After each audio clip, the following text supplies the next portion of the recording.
Australia, may matinding sinabi sa Gilas Pilipinas. Sunod na plano kay Justin Brownlee. Last stint na nga ba sa Gilas Pilipinas at makapaglalaro ba sa Barangay Ginebra? Tapos na ang third window para sa ating national team at wala ngang nakuwang panalo ang Gilas Pilipinas. Qualified naman na ang Gilas next window pero malaking tulong sana para sa ating national team kung nakakuha sila ng panalo. Pero hanggang sa ngayon ay si Justin Brownlee pa nga rin ang sinisisi ng ilang mga win-only fans ng Gilas Pilipinas kahit pa hindi na ito nakapaglaro kagabi kontra sa Australia. Kaya naman ang tanong, ano nga ba yung susunod na plano kay Justin Brownlee? Siya pa rin ba yung magiging naturalized player ng Gilas next window sa August? Ang sagot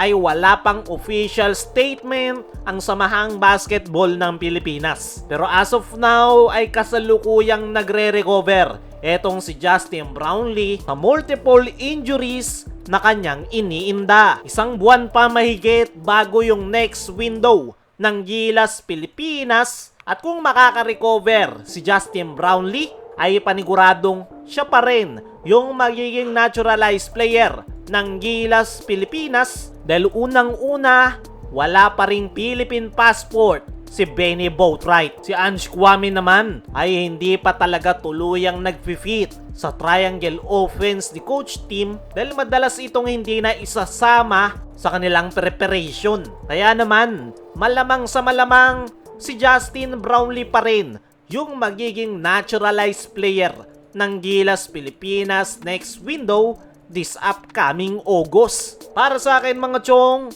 okay pa rin naman talaga si Justin Brownlee. Talagang meron lang siyang iniindang injury kaya hindi naging maganda yung kanyang performance kontra sa New Zealand. Pahinga lang yung kailangan ni Brownlee para maibalik kung ano talaga yung mga kaya niyang mai-contribute sa Gilas Pilipinas. Hindi rin deserve ni Justin Brownlee yung mga pangbabash na kanyang natatanggap galing sa mga Gilas Pilipinas fans. Grabe nga yung sakripisyo na ginagawa ni Brownlee para lang matulungan ang ating national team. May ilang pure Pilipino nga dyan pero ayaw maglaro sa Gilas nang walang nakukuwang malaking kontrata. Pero etong si Brownlee ay always present at never tumanggi sa ating national team. At yan yung maganda kay Justin Brownlee.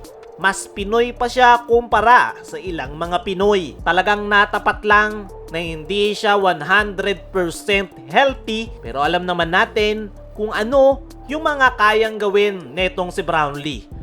Oo, may edad na pero hindi ito nakikitaan ng sign ng pagbaba ng laro. Talagang injury lang si Brownlee kaya hindi naging maganda yung kanyang performance. At panigurado naman na babawi etong si Brownlee sakaling siya pa rin talaga yung maging naturalized player ng Gilas next window. Patungkol naman sa magiging stint ni Brownlee next conference ay as of now ay wala pa tayong idea. Didepende nga yan kung agad na makaka-recover etong si Brownlee. Pero dalawa yung magiging option dyan ng Barangay Ginebra.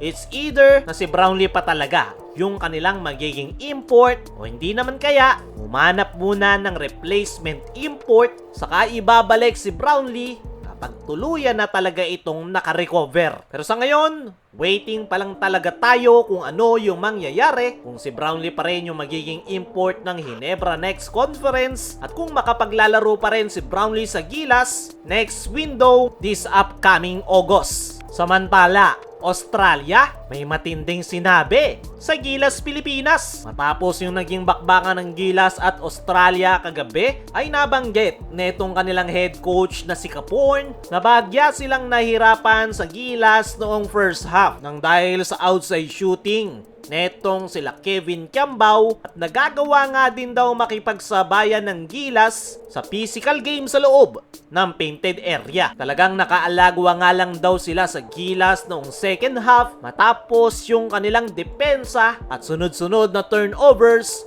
ng Gilas Pilipinas. Nabanggit pa ng head coach ng Australia na kahit hindi naglaro si Justin Brownlee ay maganda raw yung pinakita ng ating national team. Kaya naman, maganda daw yung magiging future ng Gilas Pilipinas dahil sa mga batang players gaya nila Kevin Cambao at Mike Phillips. Para sa akin mga chong, bright talaga yung future na paparating sa Gilas Pilipinas. Unti-unti nang nagpipeak yung kanilang performance at yan ay dahil sa continuity na ginawa ni Coach Tim sa Gilas Pilipinas. Kaya mga chong, ano ang masasabi nyo sa sinabi na yan ng head coach ng Australia sa Gilas? Ano rin yung masasabi nyo sa magiging plano kay Justin Brownlee?